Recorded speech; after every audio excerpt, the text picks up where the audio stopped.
अस्सलाम वालेकुम। मेरा नाम डॉक्टर गुलाम मुस्तफ़ा है।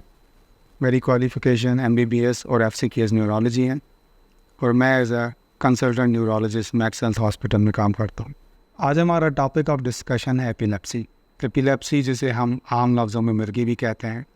मिर्गी एक बहुत ही कॉमन बीमारी है जो कि न्यूरोलॉजिकल डिसऑर्डर है जो कि हमारे माशरे में बहुत आम तौर पर पाया जाता है, लेकिन बदकिस्मती से उसकी डायग्नोसिस आज तक प्रॉपर नहीं हो पाती।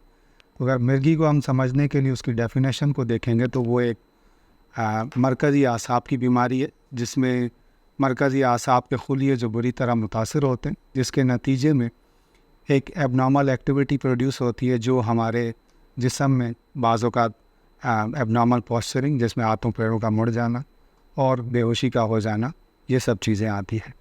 अब अगर हम प्रीवेलेंस की बात करें तो एपिलेप्सी पाकिस्तान में अगर 1000 लोगों की पॉपुलेशन में हम देखेंगे तो उसमें 7 से 10 लोगों में ये पाई जाती है।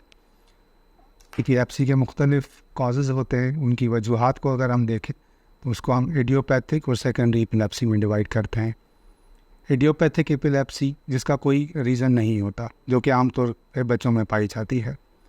जो एडल्ट एपिलेप्सी या जिसे हम बड़ों में एपिलेप्सी के वजूहात को देखें तो उसमें मुख्तलिफ़ रीज़न्स आ जाते हैं, जिसमें स्ट्रोक का होना यानी फालिज का होना, सर पे कोई चोट लगे, इसके अलावा CNS इन्फेक्शन यानी दिमाग के इन्फेक्शन, चंद दवाइयाँ हैं जो फिट्स करवाती हैं, जिस हमें नमकियात का ऊपर नीचे हो जाना, ये सब कॉमन कॉजेज़ हैं जो कि सेकेंडरी कॉजेज़ हम कहते हैं। इसके अलावा अगर हम प्रेजेंटेशन की बात करें तो एपिलेप्सी के बहुत सारे अक़साम होते हैं, जिसमें आमतौर पे जो हम कॉमनली जिस चीज़ को विटनेस करते हैं उसमें तो ज़्यादातर हम बेहोशी पेशेंट को बेहोश होते हुए विटनेस करते हैं, हाथों पैरों का मुड़ना देखते हैं, ज़बान का काटना, पेशाब का निकल जाना और 2-3 मिनट के लिए एक जर्की मूवमेंट्स पेशेंट अख्तियार कर लेता है और जिसके बाद वो मूवमेंट्स ख़त्म हो जाते हैं।